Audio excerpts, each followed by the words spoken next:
Welcome to another episode of Before You Kill Yourself with your host, Leo Flowers. I am Leo Flowers.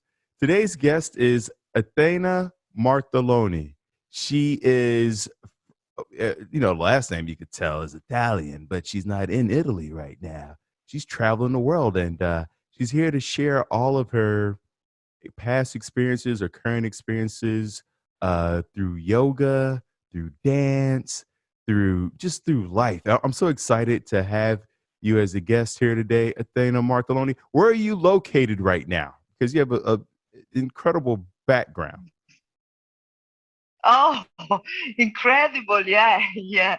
It's extremely beautiful. I am in south of Spain at the moment between Granada and Malaga, close to a small town close Almunecar by the sea.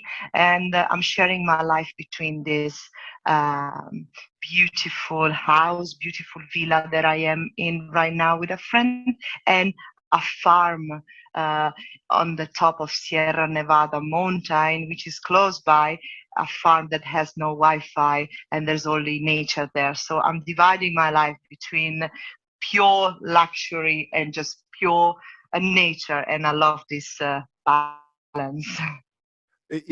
So are you waking up, when the sun comes up? Because that's often what happens when you're so in tune with nature, like no alarm clock, no nothing.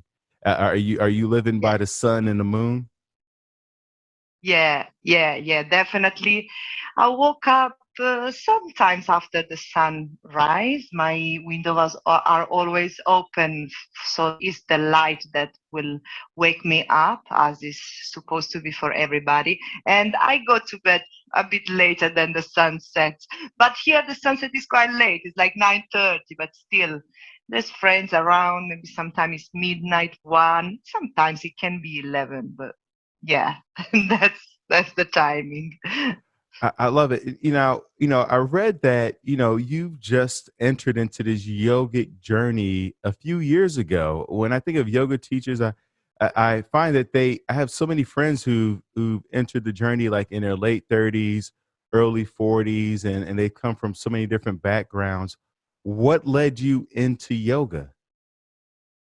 Oh, deep question. So, my mother always told me I'm supposed to do yoga because I suffer from anxiety for most of my life. I still do sometime, but I'm much more capable to control it now. She was always telling me that, but as somebody that is very active, I'm like, what yoga? What is that? That is gonna be so boring. I'll not like it, and blah blah blah. So accidentally it happened when I was living in London. One of my friends brought me to a yoga class in a gym, right? And after 10 minutes of this class, I just left. It was so hard for the body, It was extremely difficult. I couldn't handle it. I never did sports in my life because I suffer from low self-esteem. And so whatever I would start, I would just give it up. And so that yoga was very intense physical exercise. But by that time, I didn't know what was actually yoga. So I dropped it there. I never went back. And then after a few years again, or maybe after months, I don't remember, maybe a few months, I went into this other yoga place that was a Buddhist center in Bethnal Green in London. And I was maybe the age of 23, 24. And I liked it there. The the place was very quiet, the room are, those room that musicians use, you cannot hear anything from outside. I don't know exactly how to say it in English. Soundproof. And soundproof, thank you, I actually know this word. Soundproof. And the painting were so beautiful, the color, Buddha, and the gold color and this green, and that yoga was really gentle physical yoga practice, and somehow I liked it. I felt like at peace, a strange very strange for my overactive mind. And then from that, little by little, I started to go, and I started to go in a hot yoga studio. So the room is heated at 40 degrees, and there, as the room is heated at 40 degrees, your muscles heat up much faster, and so your flexibility improves much faster. And after a few weeks that I was going there, I started to see some improvement. For the first time in my life, I'm like, oh, I'm improving at something, you know? And from there, I started to go little by little, but the life I was doing was not balancing with um, with this yoga, the asana, which is pose in Sanskrit. We call it asana, which is a very small part of yoga. It's just the physical part. So I was going there, and then beside that, I was working a lot. I was taking a lot of drugs, a lot of alcohol when I had free time, and that was not balancing. And then one day I finally decided to do something for myself, and I went in Morocco for a yoga retreat, and there's something magical happened, and life was very kind with me. And from that experience, I changed my life completely, and I started to dive deeper into yoga, studying the philosophy, going for courses, and a lot more. Yeah, so many things. You mentioned that you decided to start doing something for yourself. Does that mean that prior to this, you felt like you were only doing things for other people? Can you tell me more about that? Um, Before that, I was really in self-destructive distraction mood. How do you say that when you just destroying yourself mentally? Self-sabotage, And self-destructive, yes. exactly that. So um, everything started for me with a trauma of being rejected, feeling rejected from my father. And that was at the age of 11. And from that moment, my father always he chose another woman.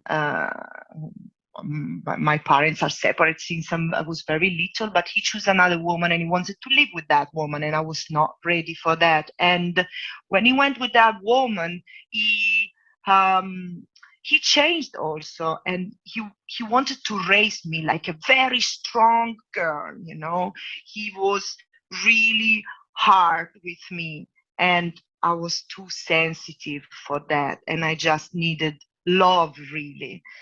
And he wants to control me too much. He wants me to be something that I was not, and I didn't feel free. So I escaped as soon as I could at 19. When I was 19, I'm like, Daddy, I don't need you, you know, I don't need your money, I don't need anything, I'm just leaving. And so I went to London, and there, all of the trauma that were there already went more in a darker place with drugs and alcohol. This is what happened, and I was just going really against myself. I was very bad. My worst enemy was my mind.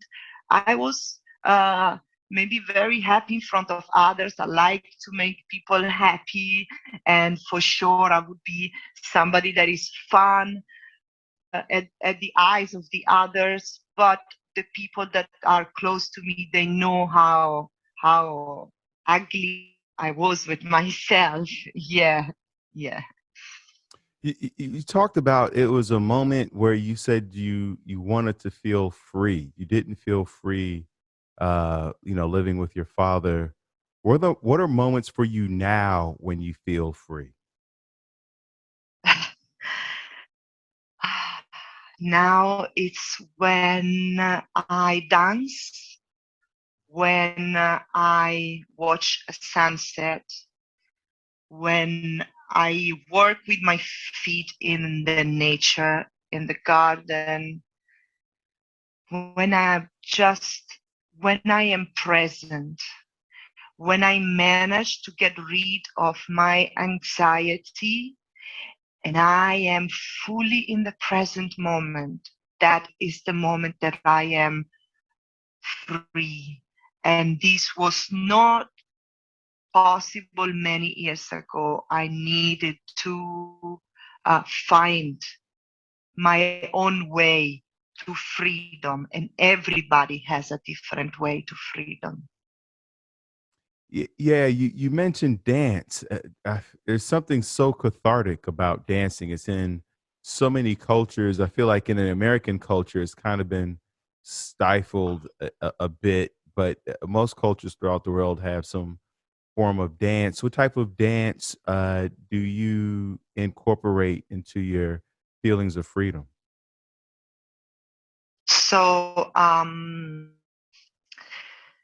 dance movement was always a part of my life. I started to dance when I was young, and then, of course, I dropped it all because of the low self esteem, depression, always the same reason, and feeling worthless and all of that.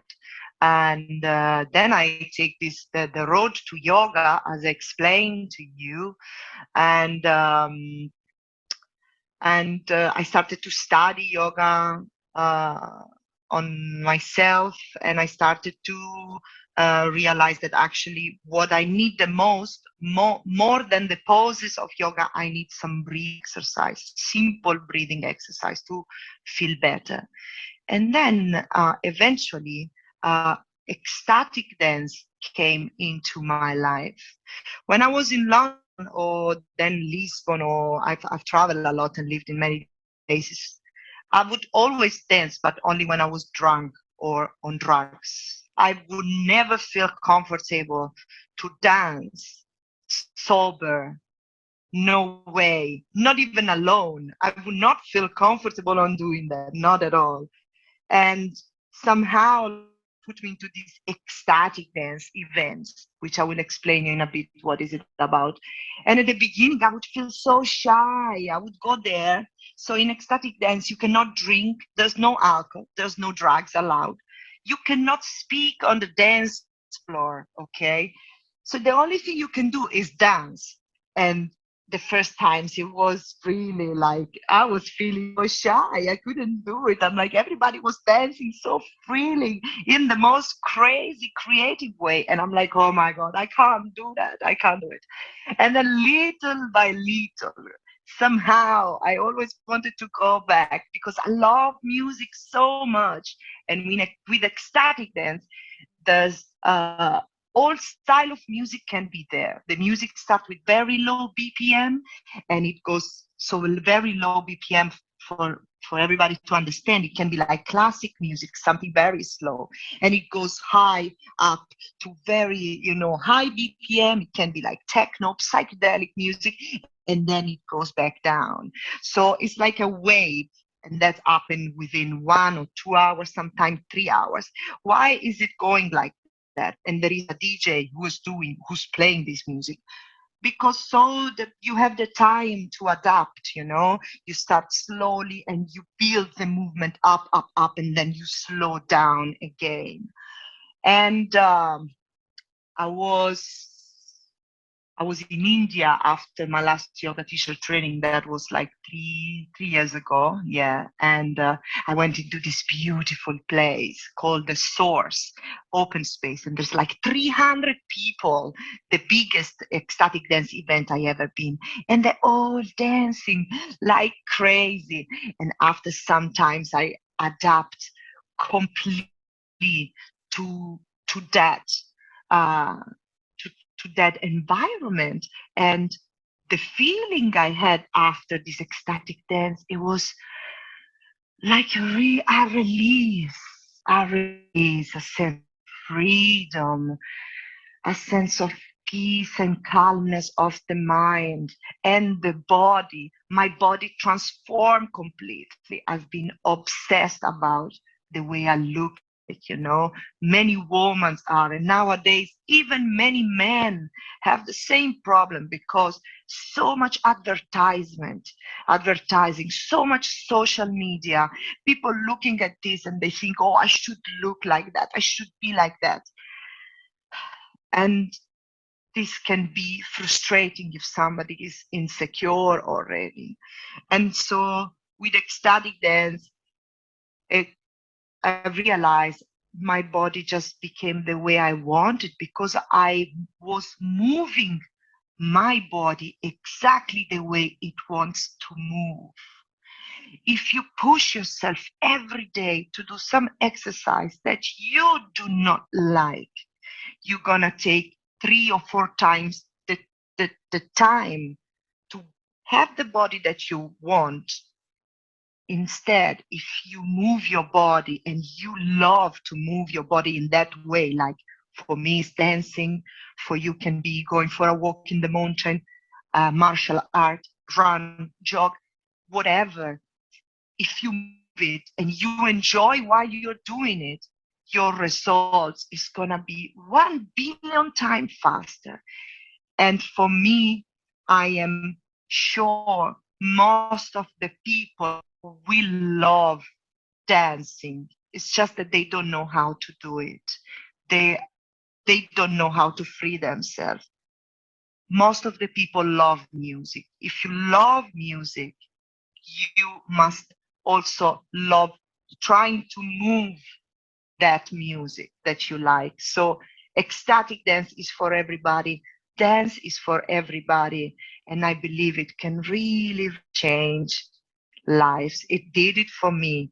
And now I also try to share this with others. And I try to bring my ecstatic dance in Italy. And I did that. And now I'm going for an ecstatic dance gathering on the 10th of this month, June, just to do something else more for myself. I've been focusing on my students and my career so much. I feel like, oh, I need to do something for myself, otherwise I cannot give it to others. So that that is what dance about. And I love that you emphasize the idea once again of if you don't do some things for yourself, it's hard for you to give to others. It's good to give, and it's healthy to give and to be of service, but we can't forget ourselves in the process of that. Uh, you mentioned that there's a lot of drug use early on tied to low self-esteem, probably also attached to your father choosing another woman to love and leaving. Was it through ecstatic dance and yoga that you were able to kick the drugs, or were there other things that were also involved in you moving away from drugs and more towards freedom? Um, I must say that yoga saved me. Then, yoga is a ancient philosophy. It's not what is trending nowadays, doing the fancy poses and stuff, which I also do to advertise. Everything is there on Instagram. But what I write under the text, then is more important than the picture itself. Yoga saved me, really, really saved me. And from there, I discovered ecstatic dance too. And for me, ecstatic dance is also a part of yoga, because yoga itself means to feel uh, in in complete harmony with yourself and everything that surrounds you. And in order to achieve this state, the philosophy of yoga gives you a lot of tools. Okay, and I call it yoga, and you can call it whatever. I'm not like fussy or picky about this. uh, the important is that you find that harmony. I have a lot of tools with yoga and yoga therapy. And for me, yes, it was about listening to myself, calming the anxious mind, first of all, so I could listen to myself. What it is myself, what is my true essence. And luckily, I had a very strong meditation experience when I was in Morocco, when I decided after London to do that I had to do something for myself. And I end up in Morocco in a yoga retreat. And I had a very strong meditation experience. Somebody call it enlightenment, somebody call it out of the body experience. And I was not an expert on meditation. I actually started to meditate since a month by that time. And I was meditating just for 10 minutes a day. And it was so frustrating because when I was trying to sit down, 1 billion thoughts would come into my brain. And when I would end those 10 minutes, I would feel even more stressed than when I started. And so for me, that moment in Morocco, that moment changed my life completely. And I feel just blessed that life gave me the opportunity to live, because from that moment on, I stopped thinking about suiciding. That moment, I thanked. For the first time in my life, I was thankful for being alive for the very first time at the age of 25, 20, 26, 26, 24. Yeah, something like that. And so that from there, so from yoga, that everything started. Then it was not so easy. I would still take drugs and be addicted to alcohol for some time, yeah. And I would try to balance my life. Then I stopped drugs. I always did alcohol. And then little by little, I start to meet the right people also, somebody that can inspire me, somebody that can push me to be a better me. I was always around a situation that would push me down and would bring me backward. And when I went out of that, I started to surround myself with the right people, people that inspire me. And I went for trainings and I read books, and then little by little. And actually, when I discovered the ecstatic dance in India 3 years ago, that is the moment I'm like, okay, I can have fun with no alcohol and no drugs. And that is the moment it was in complete control of alcohol and drugs intake. Then I I got in a relationship with a Muslim, so I didn't drink and I didn't take any drug like 2 years, and there was no problem. Then also that finished, but now I'm in control, and it was just a journey with an up and down, and sometimes it can happen again. I'm still Italian. I can still drink a glass of wine every now and then. Come on. Yeah, Yeah. life is a journey. It's kind of like the music and ecstatic dance where, it's like peaks and valleys. It's slow and then the BPM speed up. And I think a lot of times we get addicted to wanting life to be at a high BPM, not realizing that we need it to slow down so that we can recover and then get back into it.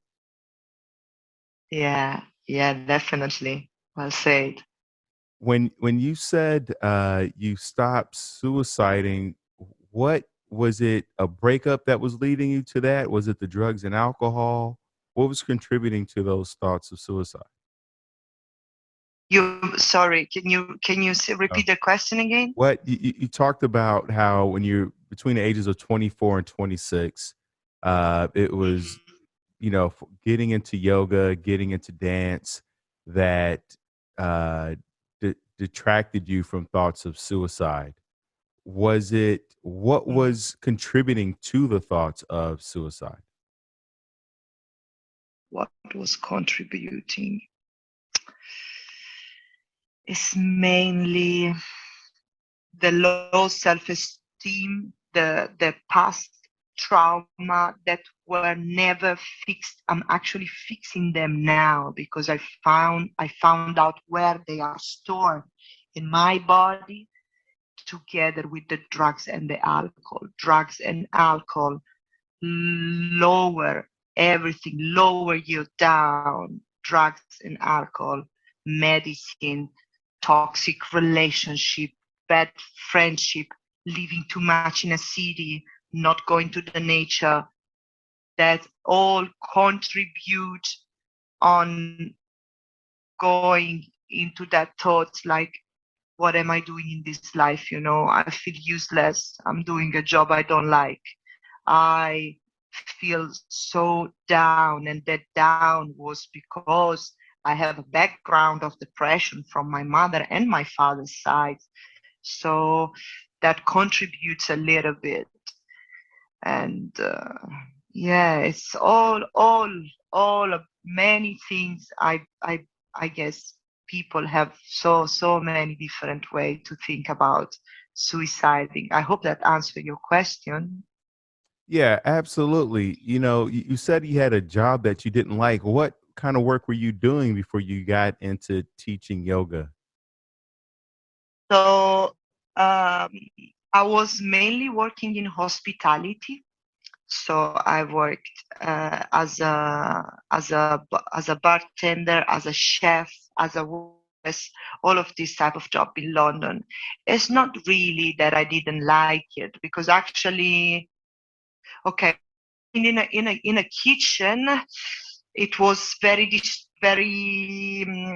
I could be express myself all the time. So if I would feel upset, I could express it, because I didn't have to smile in front of anybody. I was inside a kitchen, so my anger was going out quite often, and my stress, and I was just swear. Working in a kitchen is like that, and and after that, becoming a waitress, that was better, because I had to smile in front of a customer, and that was very nice. I loved it to be a waitress, because it makes me feel worth it, even though it was just simple being a waitress. The problem is the hours, the amount of work was a lot. If you've been in London, if anybody's been in London, how fast the city goes. And so as a waitress, you have to run even faster than the city. And that was the amount of work was a lot, and it was not my purpose. I would feel tired to go to work. I like it, yes, but I like to teach yoga. I like to read my yoga philosophy book to my friends and my students. I like to dance. I have a different purpose in life, but it's okay to do something that that gives you the money to go towards your goals. I always say that to my students, because most of them, they're like not happy with their job. And I'm like, okay, fine. You're not happy with your job. You're not a tree. Yeah. You can move. You can change, right? You're not happy with that job. Okay. What makes you happy? What would you like to do? What, what does nourish your soul? Is there a dance class? Is there a theater? Is a sport? What is it that you always try and you didn't? What is it that you like when you were a child and you have never tried it? You don't want to die without. You gotta try. You gotta try as many things as possible, because life is only one. And maybe between these things, you're gonna find your passion, and you're gonna make your work out of that passion. So this is what I did when I had that strong moment in Morocco. After that, I'm like, okay, I have to try things, and I failed with so many things. I tried singing lessons. I'm horrible at it. I'm horrible at singing, but at least I know I'm horrible. I think I tried. I know it's not a thing for me. Like this with many other things. So I think, and I lost the point. What was the question? What Uh, do I wanted to uh, lead with uh, that? it's fine. we can keep going because one of the things you brought up was that you started to meet people that kind of guided you along this path of health and spirituality and connection. And I guess one of the questions that comes up for me is, was there anything that they said to you or had you do that still resonates with you to this day? A lot of times our mentors or people who take us under our wing, they say things and it just clicks, and you're like, that makes helps make life make so much more sense.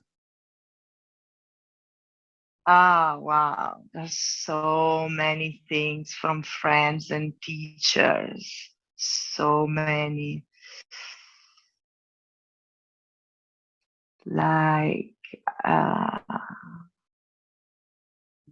books, maybe. I have,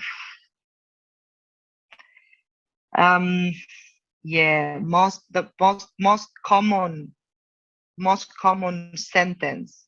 Athena, you have to love yourself. Yeah, that's what many of my teacher told me. Or Athena, you need to relax. Those are the things most of my teachers told me. Um, I was thinking about something specific, if there is something specific, but I cannot find anything Well, when at you the say moment. relax, that makes me think of when you talked earlier about you needed the breath work more than the yoga. And Yeah. so many of us, myself included, as I'm talking about this, I'm realizing, I was speaking from my chest and not from my diaphragm. Can you talk to us about breath work and how to breathe and how to connect with that breath? Okay. So there are so many different breathing exercise in yoga, and you, with the knowledge of a teacher, have to find which one you need and what do you need. Some are lighter, some are stronger. It depends on your personality and on your body, and on your body limitations too, because we're all different. Um, so the breath is really underestimated nowadays. It always nowadays maybe it's a little bit more. People are a little bit more conscious. Like everybody's doing yoga nowadays, so little by little, also everybody's gonna doing breathing exercise. I hope. Um, uh, if you imagine, like in nature there are animals like elephants or turtles, and they breathe very slowly, like inhalation and exhalation. It lasts like 1 minute or 30 seconds or maybe 2 minutes, I don't remember now, and they live over 100 years. While insects, most of the time, if you watch some documentary, you see they breathe very, very fast, and so they have a very short lifespan. And we are creature of this nature too. So with yoga, we want to expand our prana, we call it in Sanskrit, the life force. And most of the time nowadays, we just breathe from our upper chest, from the top of our lungs, and we don't breathe with our whole body, with the belly, with the diaphragm, and with the lower lungs. So the most common breathing exercise is like a full yogic breathing, while you inhale and you blow your belly, and then your diaphragm area, and then your chest. And when you exhale through your chest, and then the diaphragm area, and then your belly. And that is a very simple breathing exercise. But I found out, for me, like for many people, like I have a very low body awareness, which is improving with time. So for me, I need a very strong breathing exercise, very strong. I have to make a forceful exhalation through the nose and keep doing that for a long time, for like 5 minutes, and it's called Kapalabhati. And that is what I need to do in the morning. I do that. I do 3 rounds of that in the morning, and that calms my mind and energizes my body. But not everybody can do this exercise. There are so many, if you like, suffer from, heart attack or high blood pressure, many things. So some breathing exercise should only be performed with the teacher. But I promise you, if you know what do you need after trying different things, if you know what does your body need, you're going to fix your life with a breathing exercise. You will realize you breathe better, you breathe longer, and your mind is more calm, or maybe more active, depending on what you need, and the body as well. So breathing is a wonderful tool. Don't underestimate that. Do your research, do some courses, ask me anything. I'm glad you brought that up about in terms of finding the breathing exercise that is right for you and your body, because exercise and working out's the same thing. That, like, depending on you and your body and your genetics and your stress levels, hot yoga may not be the best for you. Vinyasa, or I forget the other types of yoga, but there's so many different types of yoga based Yeah. on your energy levels. Just like there's certain foods that agree with your body and don't agree with your body, just based off of your genetics and time of day, et cetera, et cetera. Um, for you, do you start your morning off with yoga? Like, what's your morning routine look like, and what's your nighttime routine? How do you meet the sun and say goodbye to the moon? Okay. So nowadays, I still, I'll be completely honest with you. I wake up and I take a coffee because I'm Italian and I love to do that. So I take a coffee and then I go to the toilet. It's important to empty myself completely, to take a shower, to shower properly, because during the night we expel some toxins out of our body. And it's important to wash that toxins away from the skin in the morning. And then after few hours, I do my breathing exercise. After few hours, because the coffee should not be there. When I was in India, when I was on my trainings and stuff, then I would go to the toilet in the morning, I would take a shower, and I would do the breathing exercise without the coffee. Okay. But I have the time now. I have the time, so I can wake up, take my coffee, and take 2 hours of just enjoying myself and then doing my breathing exercise. Uh, that's the most important thing for me. Yoga, the asana, so it has so many names nowadays, vinyasa, hatha, and blah, blah, blah, which is very small part, is 1/8. There are 8 steps to achieve yoga, and one of them is the poses of yoga. And that usually happens when I teach. If I teach a lot, I don't do much of a self practice. When I don't teach like nowadays, I do some asana because I need it for my flexibility. Because why the yoga have those positions? Because to meditate, you need to be comfortable. If you are not flexible, if you don't have a correct posture, if you have some problem in your organs, how can you sit down, meditate, and focusing on your mind while your body it's already in a bad place? This is why there is yoga asana. This is why there is all of this style of yoga, to facilitate the practice of the mind. because yoga doesn't only work on the muscle, it works on the bones, in the organs, and everything. So the physical practice is there to fix your physical body in order to access easier to your mind and to your spiritual body. And so I do some yoga. I do exercise in general. I like many different style of exercise. What I like the most is working in the nature. That's the best for me. In the fields, that is the best exercise. But of course, then I do my yoga, like I do a split. I stretch, my back.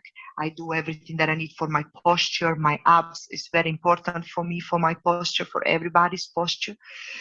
And I try to eat healthy through the day, and in the evening, I don't really have a ritual in the evening, to be honest. If the best would be for me to watch the sunset, that would be the best I could do for myself in the evening. I love food. I eat maybe a little bit too much. Uh, but now I don't see that anymore as a food disorder. I had food disorder before, and now I changed the name. It's not food disorder for me anymore. It's just that I love food. Now I love food. I'm Italian. I like to eat. Sometimes I eat a little bit too much, and I don't mind. It's okay. I have a little bit of fat, and I'm okay with now I am finally. So I guess in the evening I eat and then I just chill. I don't watch TV. I spend time with friends, or maybe sometime I listen to some meditation. Yeah, this is what I do. There is this beautiful app called Insight Timer, and it's free. There is a lot of beautiful guided meditation, sleeping meditation, and sometimes I do that when I feel like I cannot sleep just straight away. I listen to this app. Otherwise, I just go to sleep straight after chatting with friends, and I usually leave with somebody, friends, best friends. So that's my evening.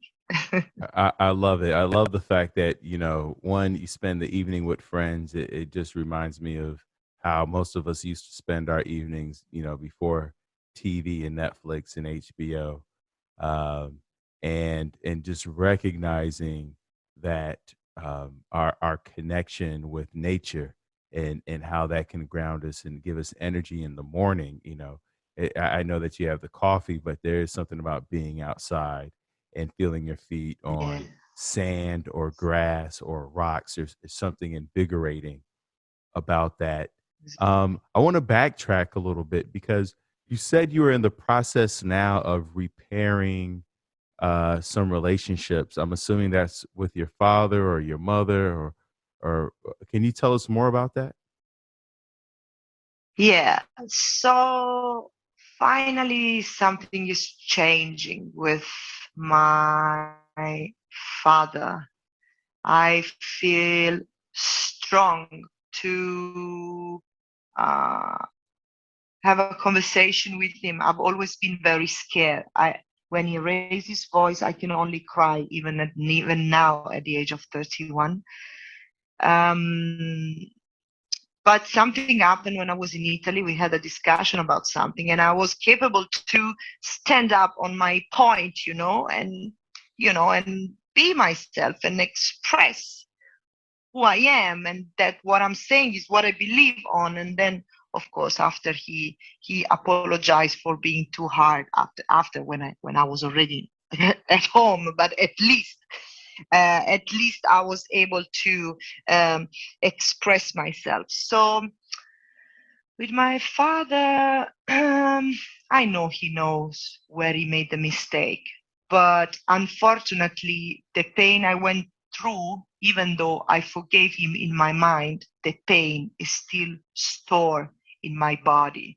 And I find that out through my best friend, which was my teacher in Morocco. She was my yoga teacher there, and she's the one that guided me through that strong meditation experience. And 7 years later, we are best friends. So my hero, my biggest inspiration, she became my best friend. And um, She can connect with my body very well. And one day she connected and she felt something close to my belly button, more up, closer to my diaphragm. And once she started to push there, I started to cry. And in that moment, she had a vision of me and my father. So we realized that, even though I forgive in my mind, something is still there. And so now I'm focusing on this part of my body where is the sacral chakra, and everything that has to do with self-worth. So when this place is out of balance, you don't have, you have low self-esteem, you have food disorder, and all the things I've been saying until now. So everything is just coming into an end for me. So this is what I'm trying to heal now. I'm going through this healing process myself, for myself, so that I can give more to others. And I always share my new knowledge. I always share my experiences if that can help, and I'm sure it can. So, yeah, that is what I'm doing now. I love that, and I appreciate you for sharing that. And I'm assuming that part of the process of releasing it from that area of your body is through breathing exercises and movement and dance. Is there any journaling or anything else you're doing uh, to heal or to get more connected to that feeling? um, yeah, so a lot is affirmation. I have some affirmations um, that I repeat myself every day, like I am enough, I have a purpose, I know who I am, and truth, I live true to myself. I'm confident and authentic. I have some things, and especially for me, every day I have to make small choices to create that feeling of personal power and authenticity. Small choices, it can be something very superficial, like putting a lipstick on, or I don't know, anything like doing that abs exercise, something very small. And me, I know I need that. And beside that, uh, um, so what was the question again? Basically, it was what's also included in your process of To forgiving your heal. father and healing yourself and moving past that Yeah. pain. Yeah, so sorry, but I have learning difficulties as well. So my mind sometimes just stop. So you asked me about journaling. Yeah, so there are some specific yoga poses that I should do, like the warrior poses or the poses that open the chest, the back bends, because that going to open exactly this part here. And these are poses that are very good also for people that suffer from depression. This is normal because somebody that is confident always walk very nice and straight with the chest open. Somebody that is not is doing the opposite. And so somebody that is too proud and too much ego should do forward fold, while somebody that is too insecure should do backward bending. So I know the poses that I need exactly for my body, and I don't need to do it for 1 hour and a half. For me, 15 minutes and 30 minutes, it's already enough. Beside that, journaling was a big thing for me. I was writing a lot, and I started to write less. My diary got stolen in Barcelona together with my backpack, and something shifted within me. I always tell myself that I have a very bad memory, that I don't remember things. This is why I write stuff down all the time. So I started to reduce that just to challenge myself, okay? But it was very beautiful. I have so many beautiful things written written down. So those are the things I do. The breathing exercise, very important. Massages are very important for me. I go for massage often, more than once a week if I can. Yeah. And you also brought up, thank you first for sharing that, between the nature walks, the massage, journaling.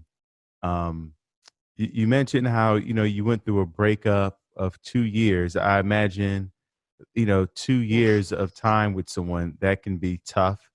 How did you manage the breakup after? Because so many people, it undoes them. They turn to drinking and alcohol and different things. What was your process for moving beyond that? Oh, okay. Um, First of all, I want to add something to the previous question. Nature is always the best therapist and the best healer. So go and spend time with nature. Try to connect with nature. That's also fundamental for me, and I do it every day. The breakup, wow. And we were together in COVID times, so together in the same house most of the time. It was very hard. It was very hard, but different than before, different than all the other breakup, because for the first time it was me to the side of breaking up, first of all, while before I've always been left and rejected because I was not confident of myself. So I would always very attached to the men in front of me.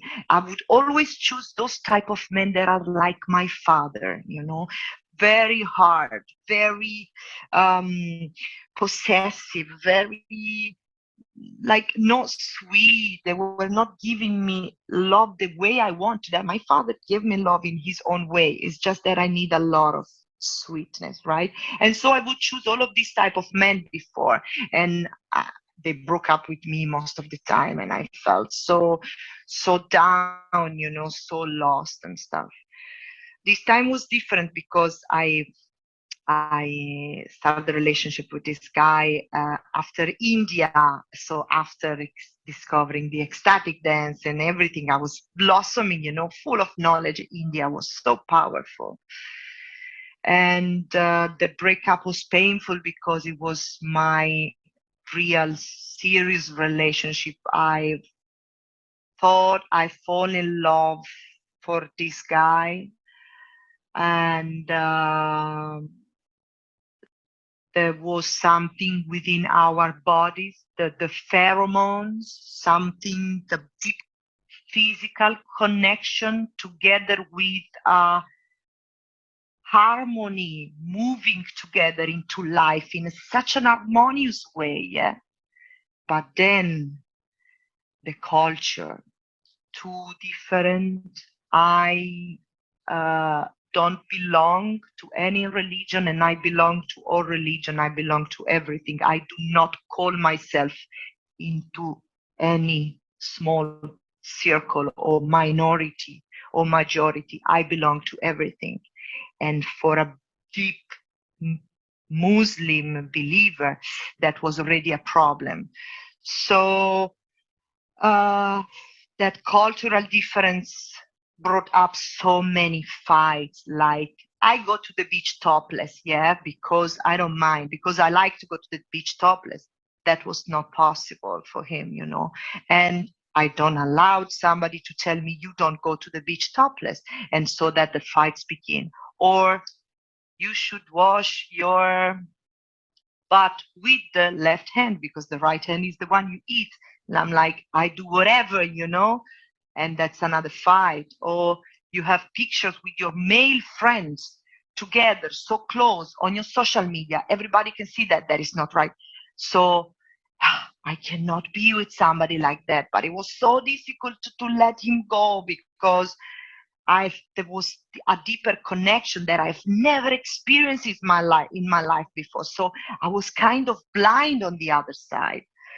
And and then I went to for holidays to meet my friend, and with her I realized, no, she's a sexual educator, and now I'm working with her, and we are fighting together for people to know more about sex and how a man should treat a woman, how a woman should treat a man, what are the different type of orgasm, how to enjoy lovemaking, how to respect each other. And she's doing it in a very open way, and I am her assistant and best supporter. And for him that was not right, and I just choose myself over him, and I choose my best friends also over him. So I have I have to move completely from the place I was in Italy to to to handle the breakup, and it was very hard, and it's still very hard. We had another call a few days ago, and it still hurt me to see that he's not understanding and he's not letting go, and I am not capable also to let him go completely. So I started to have a very deep pain all over my neck. Now, finally, today is gone. My body is your mind. Your body does what your mind does. Your body is feeling it. Okay, where your mind is going, your body it's gonna feel it. So I'm still working through this breakup. I love him and I wish the best for him, but we cannot be together. And I'm very sad he cannot understand still now, after so many months, that we cannot be together. I guess I still go through this. The cure was staying with friends, staying with nature, doing my breathing exercise, keep dancing, cry sometimes, that's also good. Release. And yeah, just take care of yourself, love yourself, give love to yourself, because if you don't do that, how do you expect to love yourself if you don't take time to give love to yourself? You just got to do that. I love it. And I have two last questions. One is you mentioned books Yeah. earlier. Is there like 1 to 3 books that you have recommended to your friends? Oh, wow. Okay. First book, it was given to me in Morocco when I was struggling a little bit with my self-esteem. And this teacher of mine, amazing Canadian and Italian woman called Stella, she gave me True Love from Thich Nhat Hanh, a Buddhist monk. Very small book, beautiful, direct to the point. I suggest it to everybody. I will suggest you my favorite book, which was given to me by a guy I met when I was working in a yoga retreat in Portugal a few years ago. He gave me that book, and I'm like, oh, I don't need a book right now. And then that became my favorite book in the world. Please, if you have the chance, you must read that. It's the most beautiful. It's also small. It's called The Law of Spirit of Dan Millman.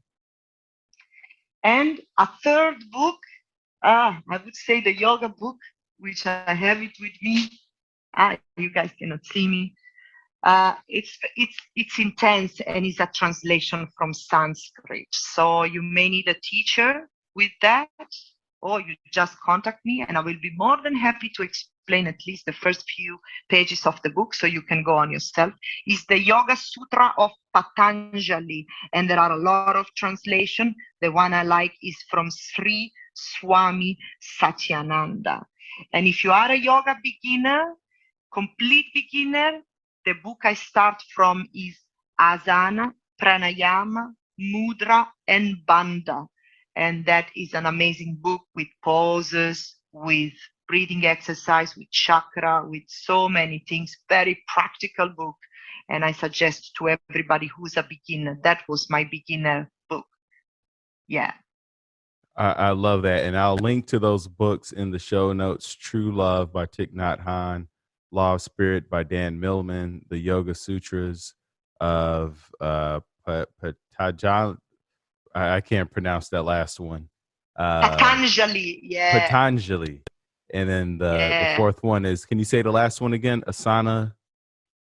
Asana, pranayama, mudra, and bandha.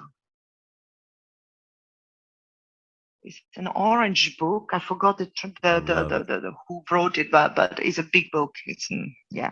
And then last question, I ask this of all my guests because I always imagine that there's one person listening in who may be on the precipice of wanting to end their life. Before you kill yourself, what would you say to them, Athena?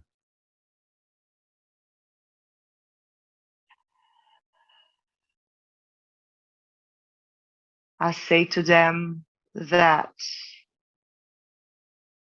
if you are still here, you have a purpose.